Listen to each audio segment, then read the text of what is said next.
जय हिंद दोस्तों। स्वागत है आप सभी का आपके अपने चैनल सिलेक्शन मेंटर पे। देखिएगा, एडमिट कार्ड आना एसएससी जीडी के शुरू हो गए हैं। अभी यूपी वालों के नहीं आए हैं, लेकिन बहुत जल्द। अब आप लोगों को आपको पता है कि अब जो है परीक्षा जो है वो टलेगी नहीं। तो भैया अंतिम समय में जितना ज़्यादा आप लोग मेहनत कर पाएँ वह कर लें। सारी चीज़ें अच्छे से रिवाइज कर लीजिएगा, बहुत सटीक और अच्छे तरीके से। ठीक है, करंट अफेयर्स आपको पढ़ना है तो किस तरीके से पढ़ना है, सारी चीज़ें आप अच्छे से रिवाइज कर लीजिएगा। मैं एक स्ट्रेटजी पर आप लोगों की एक वीडियो डाल दूंगा, ठीक है, उसको आप लोग देख लीजिएगा, फॉलो करिएगा। आप लोगों का ज़रूर से जीएस वगैरह जो है आप लोगों की बहुत अच्छी हो जाएगी। ठीक है, चलिए बाकी हम लोग समय ना गवाते हुए जल्दी से अपनी क्लास को शुरू करते हैं। पहला प्रश्न है कि समुद्रगुप्त का दरबारी कवि कौन था? कालिदास, हरिशेन, अमर सिंह या पतंजलि? देखिएगा, समुद्रगुप्त को क्या क्या कहा जाता था? भारत का नेपोलियन। समुद्रगुप्त को भारत का नेपोलियन कहा जाता था। ठीक है, अब बताइएगा, तो समुद्रगुप्त का दरबारी कवि कौन था? हरिशेन था, जिन्होंने क्या लिखा है? प्रयाग प्रशस्ति। ठीक है, प्रयाग प्रशस्ति। कालिदास किसके दरबारी कवि थे? तो चंद्रगुप्त द्वितीय के। किसके? चंद्रगुप्त द्वितीय के। अमर सिंह भी किसके थे? तो चंद्रगुप्त द्वितीय के। ठीक है, और पतंजलि किसके दरबार में रहते थे? तो पुष्यमित्र शुंग के। किसके? पुष्यमित्र शुंग, शुंग वंश का संस्थापक था। इसके दरबार में कौन रहते थे? तो पतंजलि रहते थे। बाकी इस प्रश्न का सही आंसर आप लोगों का क्या हो जाएगा? हरिशेन हो जाएगा। ठीक है, चलिए आगे बढ़ते हैं अगले प्रश्न के ऊपर। दूसरा प्रश्न है कि निम्न में से किस संगठन की स्थापना सबसे पहले हुई? प्रार्थना समाज, सत्यशोधक समाज, परमहंस मंडली, ब्रह्म समाज? देखिएगा, प्रार्थना समाज की स्थापना किसने की? तो आत्माराम पांडुरंग ने। किसने की? आत्माराम पांडुरंग। ठीक है, साथ में इनके एमजी रनाडे भी थे। सत्यशोधक समाज की स्थापना जो थी वह ज्योतिबा फुले ने की। किसने? ज्योतिबा फुले ने की। ठीक है, परमहंस मंडली की स्थापना जो है वो दादोबा पांडुरंग ने की। दादोबा पांडुरंग ने। और ब्रह्म समाज की स्थापना तो राजा राम मोहन राय ने। राजा राम मोहन राय ने की। अब देखो, आप लोगों को बताना है कि सबसे पहले स्थापना किसकी हुई। तो देखिएगा, प्रार्थना समाज की स्थापना 1867 में हुई। सत्यशोधक समाज की स्थापना जो है वह 1873 में हुई। परमहंस मंडली की स्थापना 1849 में हुई। और ब्रह्म समाज की स्थापना 1828 में हुई। तब आप लोग समझ सकते हैं कि किसकी स्थापना पहले हुई है। तो डी आंसर सही हो जाएगा, ब्रह्म समाज की स्थापना सबसे पहले हुई है। अच्छा, ज्योतिबा फुले जी ने एक पुस्तक लिखी, उसका नाम कोई बता दीजिएगा, क्या है? गुलामगिरी। क्या नाम है? गुलामगिरी उसका नाम है। ठीक है, इसको भी आप लोग याद रखिएगा। ठीक है, सती प्रथा का अंत किसने किया? तो राजा राम मोहन राय ने विलियम बेंटिक के साथ मिलकर सती प्रथा का अंत किया। ठीक है, चलिए, कब? 1829 में। चलिए आगे बढ़ते हैं अगले प्रश्न के ऊपर। अगला प्रश्न है कि निम्न में से कौन सा अनुच्छेद भारत के संविधान में राष्ट्रपति के द्वारा शपथ से संबंधित है? बताइएगा। अनुच्छेद 53, अनुच्छेद 56, अनुच्छेद 60, अनुच्छेद 61? तो देखिएगा, अनुच्छेद 52 में क्या है? सबसे पहले तो राष्ट्रपति का पद है। किसका है? राष्ट्रपति का पद है। 53 में क्या है? तो 53 में जो है वो कार्यपालिका का प्रधान होगा। कौन? राष्ट्रपति। कार्यपालिका का प्रधान। 56 में क्या है? ठीक है, तो 56 में है कार्यकाल, और कार्यकाल कितना होता है? तो 5 वर्ष। 60 में क्या है? तो शपथ है। और 61 में क्या है? तो महाभियोग है। क्या है? महाभियोग है। चारों पॉइंट याद रख लीजिएगा, सी आंसर सही हो जाएगा। ठीक है, अगर आपसे बहुत ज़्यादा पूछ लेगा तो जैसे कि इसकी योग्यताएं, तो अनुच्छेद 58 जो है, तो अनुच्छेद 58 में क्या है? तो योग्यताएं हैं कि राष्ट्रपति पद के लिए क्या क्या योग्यता होगी। ठीक है, बाकी सही आंसर सी हो जाएगा, देख लीजिएगा। आगे बढ़ते हैं अगले प्रश्न के ऊपर। अगला प्रश्न है चौथा कि ओंग और तेल किसकी सहायक नदियां हैं? बताइएगा। महानदी की, कृष्णा की, कावेरी की या गंगा की? तो देखिएगा ओंग और तेल जो हैं वो महानदी की सहायक नदियां हैं। किसकी? महानदी की सहायक नदियां हैं। महानदी कहाँ से निकलती है? तो छत्तीसगढ़ से निकलती है। कहाँ से? सिंघवा भूमि से। सिंघवा भूमि से, ठीक है। अब महानदी जो होती है इसको क्या कहा जाता है? इसे उड़ीसा का शोक कहा जाता है। पढ़ाए हैं नहीं पढ़ाए हैं भैया लोगों?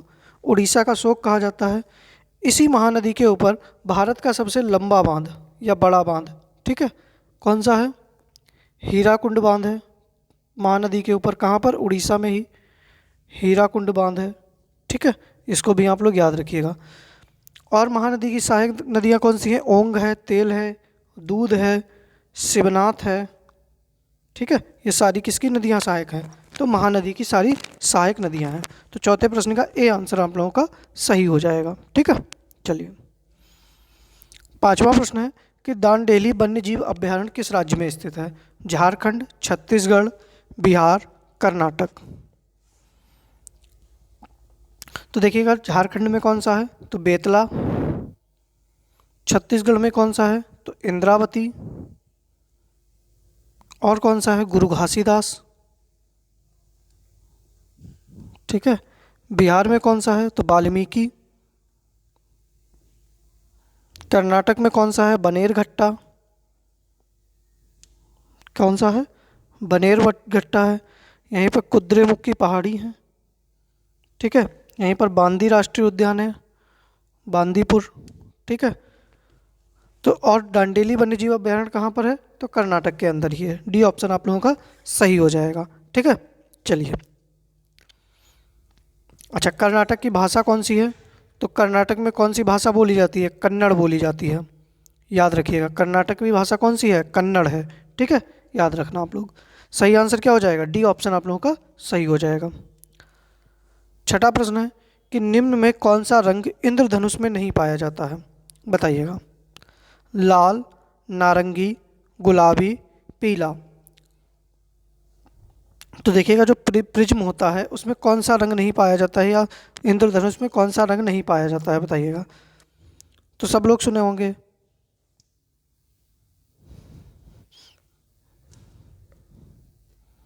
यही तो रंग होते हैं। तो बी से कौन सा हो जाता है? वायलेट, मतलब नारंगी, ठीक है। नारंगी, सॉरी, बैगनी। ये होता है वायलेट, बैगनी। आई से क्या हो जाएगा? इंडिगो, ठीक है। बी से क्या हो जाएगा? ब्लू। जी से ग्रीन। बाई से येलो। ओ से ऑरेंज। और आर से रेड, ठीक है। तो कौन सा नहीं पाया जाएगा? गुलाबी नहीं पाया जाता है। बाकी सारे रंग पाए जाते हैं, 7 रंग पाए जाते हैं, लेकिन कौन सा रंग नहीं पाया जाता है? तो गुलाबी नहीं पाया जाता। लाल, नारंगी और पीला जो होता है वह पाया जाता है। आपसे पूछ ले कि सबसे कम तरंग दैर्घ्य किस में होती है? तो बैगनी में होती है। और सबसे ज़्यादा तरंग दैर्घ्य किसकी होती है? तो लाल की होती है, ठीक है। इसको भी आप लोग याद रखिएगा। चलिए आगे बढ़ते हैं अगले प्रश्न के ऊपर। अगला प्रश्न है कि चेर्नोबिल परमाणु संयंत्र कहाँ स्थित है? Ukraine, Poland, Germany, Israel. जल्दी से बताइएगा। यूक्रेन की राजधानी क्या है? कीव है। पोलैंड की क्या है? तो वारसा है। जर्मनी की क्या है? जल्दी से बताइएगा। और इजराइल की क्या है? तो जेरूसलम है।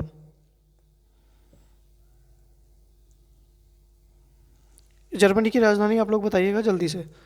और चेर्नोबिल परमाणु संयंत्र जो है वो यूक्रेन में है, ठीक है। कहाँ पर है? यूक्रेन के अंदर है। देखिएगा चेर्नोबिल परमाणु संयंत्र क्या था, इसमें एक बहुत बड़ा विस्फोट हुआ था। कब? 26 अप्रैल 1986 में। रेडियोधर्मी परमाणु संयंत्र था, इसमें एक विस्फोट हुआ था, इस वजह से यह बहुत फेमस है। और अभी जब रूस और यूक्रेन विवाद हुआ तब भी यहाँ पर जो है एक मिसाइल वगैरह जो थी वो दागी गई थी, तो इसलिए इस मामले में यह इम्पॉर्टेंट है, ठीक है। तो सही आंसर क्या हो जाएगा? ए ऑप्शन सही हो जाएगा, ठीक है। चलिए, फिर अगला प्रश्न है, हाल ही में नारी को नमन योजना किस राज्य सरकार ने शुरू की? उड़ीसा, उत्तराखंड, हिमाचल प्रदेश, गुजरात। बताइएगा। तो देखिएगा नारी को नमन योजना किसने शुरू की? बताइएगा। तो देखिएगा उड़ीसा ने अभी शुरू की है छाता वर्षा जल संचय योजना। छाता वर्षा जल संचय योजना। उत्तराखंड ने शुरू की है दूध मूल्य प्रोत्साहन योजना। ठीक है। और हिमाचल प्रदेश ने शुरू की है नारी को नमन योजना, तो सी आंसर सही हो जाएगा। और गुजरात ने मिशन लाइफ योजना शुरू की है। कौन सी? मिशन लाइफ योजना शुरू की है। ठीक है, इसको आप लोग याद रखिएगा। आपसे पूछ लिया जाए कि वंदे भारत पहल, ठीक है, वंदे भारत पहल किसने शुरू की?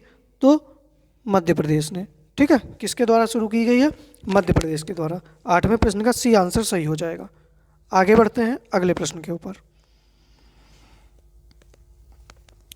अगला प्रश्न है कि करजन वायसराय के समय निम्न में से कौन सी घटना नहीं घटी थी? तो इसके लिए आपको क्या पता होना चाहिए? लॉर्ड कर्जन जो था उसका कार्यकाल पता होना चाहिए। ठीक है, तो उसका कार्यकाल रहा है 1899 से 1905 तक। कब तक रहा है? 1899 से 1905 तक। और कांग्रेस का गठन कब हुआ था? 1885 में। किसके समय? डफरिन के समय। जो डफरिन था ना, लॉर्ड डफरिन के समय, तो उस समय भारत का वायसराय डफरिन था। तो ए आंसर सही हो जाएगा। बंगाल का विभाजन कब हुआ? तो 16 अक्टूबर 1905 को। किसके समय? करजन के समय। पुरातत्व विभाग की स्थापना कब हुई? तो 1904 में, करजन के समय। और द्वितीय दिल्ली दरबार कब हुआ? तो 1903 में। यह भी किसके समय? करजन के समय में ही हुआ था। ठीक है, याद रखिएगा। अच्छा, दिल्ली दरबार कितने हुए? तो अब तक दिल्ली दरबार मतलब 3 दिल्ली दरबार हुए थे। एक 1877 में, एक 1903 में और एक 1911 में। ठीक है, 3 हुए थे। पहले के समय वायसराय लॉर्ड लिटन था, दूसरे में करजन था और दूसरे में हार्डिंग द्वितीय था। ठीक है, चलिए सही आंसर ए हो जाएगा। फिर अगला प्रश्न है निम्न में से कौन सी एक ठंडी जलधारा है? जल्दी से बताइएगा। सुसीमा, गल्फ स्ट्रीम, अलास्का या बेंगुला? तो देखिएगा, सुसीमा एक गर्म जलधारा है, गल्फ स्ट्रीम भी है, अलास्का भी है, और आप लोग लिख लीजिएगा क्यूरोशियो, यह भी एक ठंडी जलधारा है, सॉरी गर्म जलधारा है। ठीक है, और इसके साथ में ब्राजीलियन, यह भी एक गर्म जलधारा है। लेकिन बेंगुला जो है एक ठंडी जलधारा है। कैसी है? बेंगुला एक ठंडी जलधारा है। फॉकलैंड एक ठंडी जलधारा है। कौन सी? फॉकलैंड। और कौन सी है? ग्रीनलैंड एक ठंडी जलधारा है। बेंगुला तो मैंने बता दी आपको। हम्बोल्ट एक ठंडी जलधारा है। ठीक है, तो ये सारी आप लोग याद रखिएगा। ठीक है, लेब्राडोर, लेब्राडोर ये भी एक ठंडी जलधारा है। बाकी सही आंसर क्या हो जाएगा? डी ऑप्शन सही हो जाएगा। आगे बढ़ते हैं अगले प्रश्न के ऊपर। 11वां प्रश्न है कि वर्ष 2011 की जनगणना के अनुसार शिशु लिंगानुपात कितना था? तो देखिएगा, इस समय आदर्श वाक्य क्या था? तो हमारी जनगणना हमारा भविष्य। कौन सी जनगणना थी? तो 15वीं थी। स्वतंत्र भारत की कितनी थी? तो 7वीं थी। ये भी याद रखिएगा। तो शिशु लिंगानुपात कितना था? 914 था। कितना? 914 था। शिशु लिंगानुपात 0 से 6 वर्ष की आयु के बच्चों का निकाला जाता है। ठीक है, तो सबसे ज़्यादा शिशु लिंगानुपात वाला राज्य, सर्वाधिक, तो कौन सा राज्य था? अरुणाचल प्रदेश। कौन सा? अरुणाचल प्रदेश। और दूसरे नंबर पे कौन है? मिजोरम। तो यहाँ का कितना था? 972। और यहाँ का कितना था? 970। और सबसे कम शिशु लिंगानुपात कहाँ का था? तो हरियाणा और पंजाब का। ये भी याद रखिएगा आप लोग। ठीक है, तो सही आंसर डी ऑप्शन हो जाएगा। 12वां प्रश्न है कि सबसे कम विधानसभा सीटें किस राज्य में हैं? बताइएगा। असम, मिजोरम, गोवा, सिक्किम। तो देखिएगा, सर्वाधिक विधानसभा की सीटें कितनी हो सकती हैं? मैक्सिमम कितनी हो सकती हैं? 500। और सर्वाधिक हैं किस राज्य में? सर्वाधिक सीट किस राज्य में है विधानसभा की? तो किस में है? उत्तर प्रदेश में कितनी है? 403 सीटें हैं। फिर किस में है? तो पश्चिम बंगाल में है। कितनी है? तो 294 है। ठीक है, फिर महाराष्ट्र में है। लेकिन सबसे कम किस में है? तो देखिएगा, असम में कितनी सीटें हैं? जल्दी से बताइएगा। तो 126 सीटें हैं, मिजोरम में 40 हैं, गोवा में 40 हैं और सिक्किम में कितनी है? 32 सीटें हैं। ठीक है, तो सही आंसर क्या हो जाएगा? डी ऑप्शन हो जाएगा कि सबसे कम विधानसभा सीटें किस राज्य में हैं? तो सिक्किम में है। ठीक है, चलिए आगे बढ़ते हैं अगले प्रश्न के ऊपर। 13वां प्रश्न है कि भारत में हरित क्रांति के प्रणेता कौन हैं? एम.एस. स्वामीनाथन, बाबू जगजीवन राम, विलियम गॉड या नॉर्मन बोरलॉग? बताइएगा। देखिएगा, भारत में हरित क्रांति के प्रणेता जो हैं, आपसे पूछा जाए तो बाबू जगजीवन राम है। प्रणेता पूछ रहा है। अगर भारत का जनक पूछ ले, भारत में जनक, तो कौन हो जाएंगे? एम.एस. स्वामीनाथन। अच्छा, हरित क्रांति शब्द किसने दिया? ठीक है, हरित क्रांति शब्द या नाम किसने दिया? तो विलियम गॉड ने दिया। और हरित क्रांति के जनक कौन है? तो नॉर्मन बोरलॉग हैं विश्व में, ये भी याद रखिएगा। भारत में कब शुरू हुई? तो 1966-67 में हरित क्रांति जो है वह शुरू हुई। कहाँ से? तो अगर आपसे पूछ लिया जाए कि हरित क्रांति की जन्मस्थली क्या कहाँ है, तो भारत में पंतनगर है। कहाँ पर है? पंतनगर है। ठीक है। अच्छा, विश्व में जन्म स्थान कहाँ पर है? तो मैक्सिको में है, ये भी याद रखिएगा आप लोग। ठीक है, चलिए आगे बढ़ते हैं अगले प्रश्न के ऊपर। 14वां प्रश्न है कि भारत में पर्यावरण संरक्षण अधिनियम पारित हुआ 1981, 1986, 2005, 2000। देखिएगा, 1981 में क्या हुआ? वायु संरक्षण अधिनियम पारित हुआ। कौन सा हुआ? वायु संरक्षण अधिनियम। 1986 में क्या हुआ? तो भारत का पर्यावरण संरक्षण अधिनियम हुआ। और सूचना का अधिकार आरटीआई, ये कब आया? तो 2005 में सूचना का अधिकार। ठीक है। और आईटी अधिनियम कब आया? आईटी अधिनियम सूचना प्रौद्योगिकी के तहत वर्ष 2000 में आया। ठीक है, तो सही आंसर बी हो जाएगा।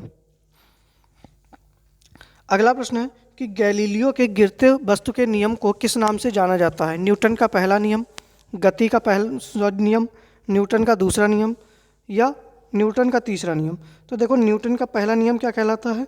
जड़त्व का नियम कहलाता है। न्यूटन का दूसरा नियम क्या कहलाता है? तो संवेग संरक्षण का नियम कहलाता है। और न्यूटन का तीसरा नियम क्या कहलाता है? तो क्रिया प्रतिक्रिया का नियम कहलाता है। ठीक है, तो गैलीलियो का गिरते वस्तु का नियम कौन सा है? तो न्यूटन का पहला नियम जो है उसको गैलीलियो का नियम भी कहते हैं। ठीक है, तो ए ऑप्शन सही हो जाएगा। 16वां प्रश्न है कि निम्नलिखित में कौन सा देश रेमन मैग्सेसे पुरस्कार देता है? भारत, ब्रिटेन, चीन, फिलीपींस? तो बताइएगा। तो देखिएगा, कौन सा देश रेमन मैग्सेसे पुरस्कार देता है? तो फिलीपींस। कौन सा देता है? फिलीपींस देता है। और इसको क्या कहते हैं? तो एशिया का नोबेल, क्या कहा जाता है इसको? एशिया का नोबेल पुरस्कार इसको कहा जाता है। ठीक है, फिलीपींस की राजधानी कहाँ पर है? तो मनीला में है। कहाँ पर है? मनीला में है। और मनीला में किसका हेडक्वार्टर है? तो एशियन डेवलपमेंट बैंक का। ठीक है। अच्छा, सबसे पहले किसको रेमन मैग्सेसे पुरस्कार मिला था? तो किस भारतीय को मिला था? तो विनोबा भावे को। किसको? विनोबा भावे को। और अभी हाल ही में किसको मिला है? किस भारतीय को मिला है? बताइएगा। तो रवीश कुमार को। ठीक है, याद रखिएगा। आगे बढ़ते हैं अगले प्रश्न के ऊपर। अगला प्रश्न है कि मुकना लोक नृत्य किस राज्य से संबंधित है? मणिपुर, महाराष्ट्र, राजस्थान, हिमाचल प्रदेश? बताइएगा। मुकना लोक नृत्य जो है वह किस राज्य से संबंधित है? देखिएगा, हिमाचल प्रदेश का कौन सा है? तो थाली है। राजस्थान का कौन सा है? तो घूमर है। महाराष्ट्र का कौन सा है? तो थापटी है। ठीक है, और मणिपुर का कौन सा है? तो मुकना है। तो सही आंसर क्या हो जाएगा? ए ऑप्शन आप लोगों का बिल्कुल सही हो जाएगा। ठीक है, चलिए आगे बढ़ते हैं अगले प्रश्न के ऊपर। अगला प्रश्न है कि स्वतंत्र भारत के पहले रेल मंत्री कौन थे?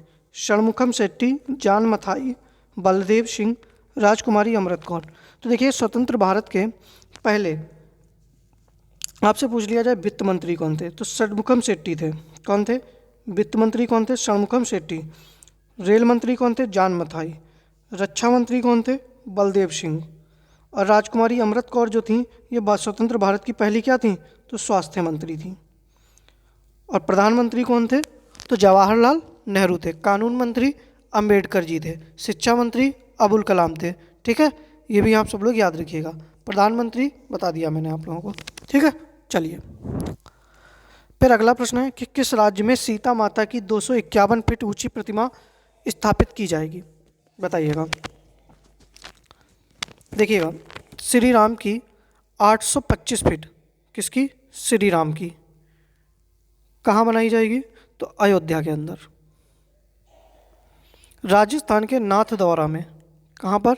नाथद्वारा में शिव जी की, भगवान शंकर की 351 फीट ऊंची प्रतिमा बनाई गई है। ठीक है, बिहार में जो है बस सीता माता की 351 फीट ऊंची प्रतिमा बनाई जाएगी, सी ऑप्शन सही हो जाएगा। और गुजरात में तो statue of unity, Sardar Vallabh भाई पटेल जी की सबसे ऊंची प्रतिमा का बनाई गई है। ठीक है, ये भी याद रखिएगा। तो सी ऑप्शन आप लोगों का सही हो जाएगा। आगे देखिएगा, किसे जेसीबी साहित्य पुरस्कार 2022 से सम्मानित किया गया, बताइएगा। किसे जेसीबी साहित्य पुरस्कार 2022 से सम्मानित किया गया, लिख लीजिएगा। सही आंसर क्या हो जाएगा आप लोगों का? खालिद जावेद। क्या हो जाएगा? खालिद जावेद आपका सही आंसर हो जाएगा। ठीक है, चलिए अगला प्रश्न है, और अगला प्रश्न आप लोगों के लिए होमवर्क है कि सोने की एक समान कीमत लागू करने वाला भारत का पहला राज्य कौन सा है। इसका आप लोग कमेंट बॉक्स में जब वीडियो खत्म हो जाए आंसर करिएगा, वहाँ मैं आप लोगों को इसका सही आंसर बता दूंगा। ठीक है, इंपॉर्टेंट प्रश्न है, घर पे बताइएगा। बाकी अगर आप लोगों को क्लास पसंद आई है तो भैया चैनल को शेयर कर दीजिएगा और वीडियो को लाइक कर दीजिएगा। बाकी मिलते हैं कल शाम को 7 बजे वाली क्लास में। जय हिंद।